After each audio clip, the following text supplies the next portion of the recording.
33 kilometers. That is the width of the world's most important economic choke point. As of February 28, 2026, it is closed. Not for negotiations, not temporarily. Closed. The official number of commercial ships transiting the strait on a normal day before the conflict, 129. The number transiting on March 10, 2026, 4. A 97% collapse in traffic in 11 days. Every government economist, every central bank official, every pension fund manager is privately asking the same question, but none of them are saying it out loud. The question is this: what happens to the financial system ordinary people depend on if the Strait of Hormuz never opens again? Not what happens to oil prices, not what happens to the Middle East. What happens to you? Before we answer that, you need to understand what actually flows through those 33 kilometers. Because you were told this is an oil crisis. It is not. It is an everything crisis. Oil was just the part that made the headline.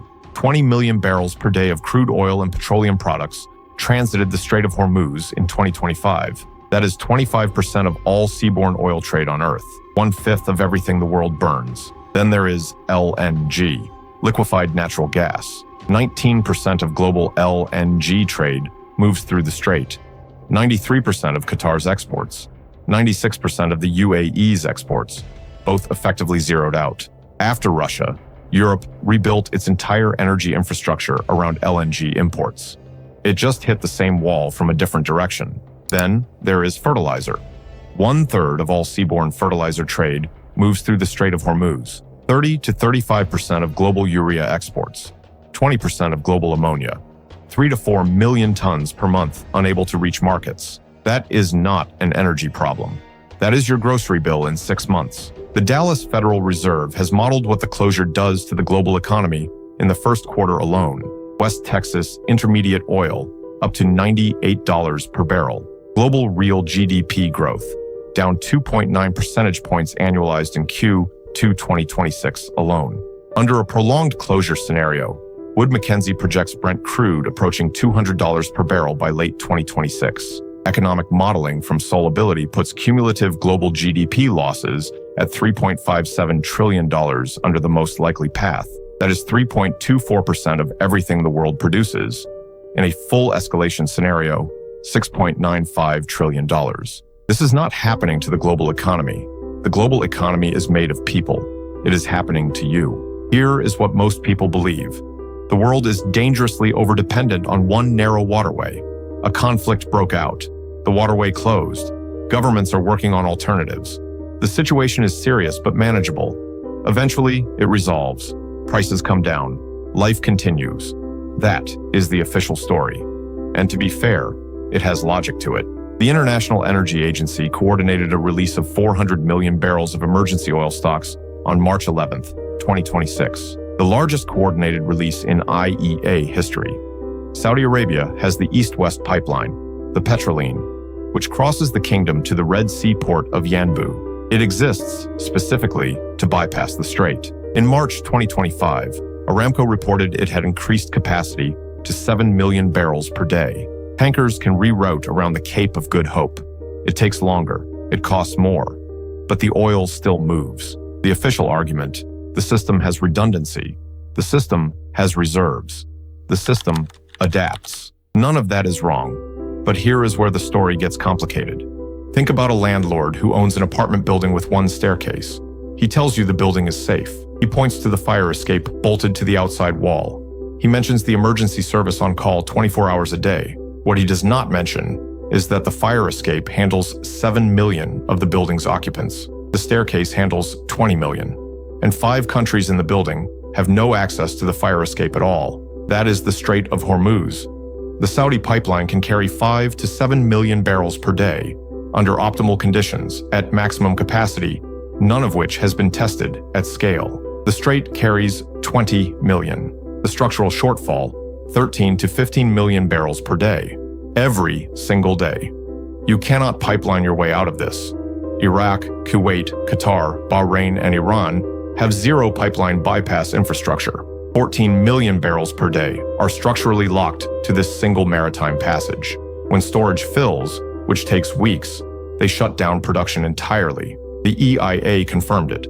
Iraq, Saudi Arabia, Kuwait, the UAE, Qatar, and Bahrain collectively shut in 7.5 million barrels per day of crude production in March 2026. By April, 9.1 million barrels per day. That is not a logistics problem. That is a structural collapse, the rerouting option. Ships can sail around the Cape of Good Hope to avoid the strait. The detour adds approximately 15 to 20 days to every single journey. Since the closure, container shipping diversions have surged by 360%. The cost of that detour, war risk insurance premiums that multiplied overnight, fuel burn that adds thousands per journey per vessel, refinery supply disruptions that cascade into the diesel and jet fuel markets. The EIA is already forecasting U.S. retail diesel prices averaging $4.80 per gallon for 2026, peaking at $5.80 in April. You cannot reroute your way out of this either. You can only pay more. But this raises an even more uncomfortable question. None of this is new information. Every alternative route has been studied, priced, and found wanting for decades. Every structural vulnerability in the system was documented long before February 28, 2026. So why was the world still built this way? Here is the question nobody in mainstream financial media asks. Not, how do we fix it? But, who built the world this way, and why? The answer is not comfortable. The global economy's dependence on a 33-kilometer waterway was not a design failure. It was a design choice. A choice with a name, a date, and a beneficiary. 80% of the oil that transits the strait is destined for Asia. China alone receives 5.35 million barrels per day through Hormuz. India, South Korea, Japan. Together, 84% of the flow. The disruption is Western headline news. The disruption is an Asian catastrophe. China's manufacturing economy runs on Gulf energy.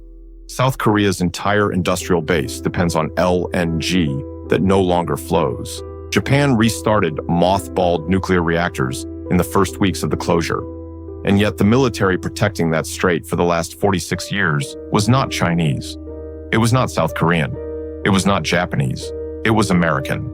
The U.S. Fifth Fleet, headquartered in Bahrain, exists specifically to protect the flow of energy through the Strait of Hormuz. The Pentagon announced it has spent $25 billion on the conflict in its first 2 months. That figure is widely disputed as too low. U.S. Navy destroyers are now spending millions of dollars per transit attempt, firing air defense missiles that cost $1 million to $6 million each to protect passage for commercial shipping. One Harvard economist's prior estimate placed the full cost of the Iraq war at $3 trillion. We are now in the early weeks of a conflict over the same region. The fertilizer consequence is the most underreported part of this story. 1/3 of global seaborne fertilizer trade through the strait. No strategic fertilizer stockpiles exist at the international level. None.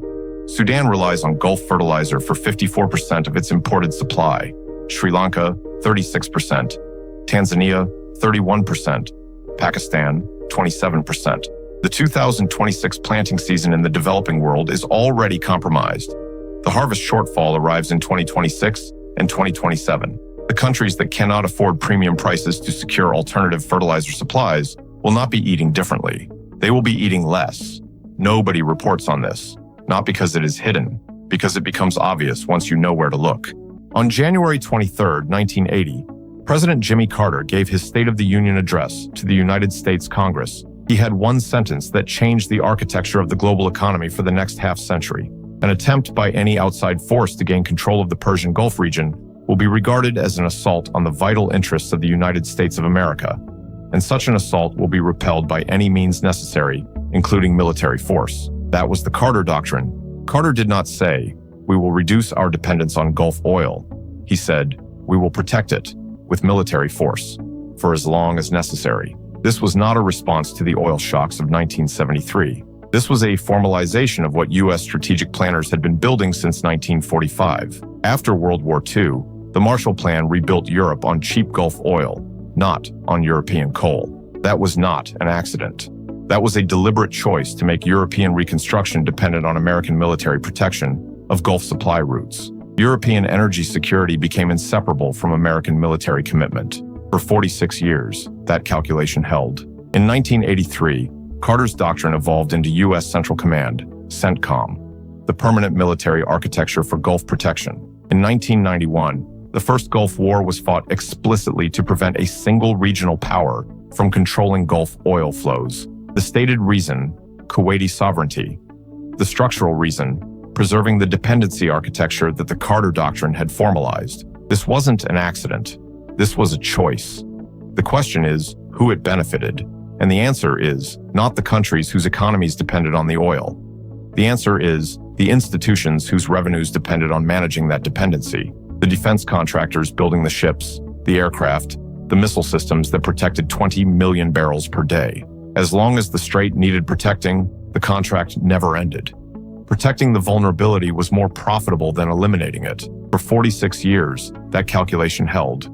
There were moments when the world could have been built differently. The Arab oil embargo. Oil prices quadrupled in 4 months. The United States and Western Europe experienced exactly what total supply disruption looks like.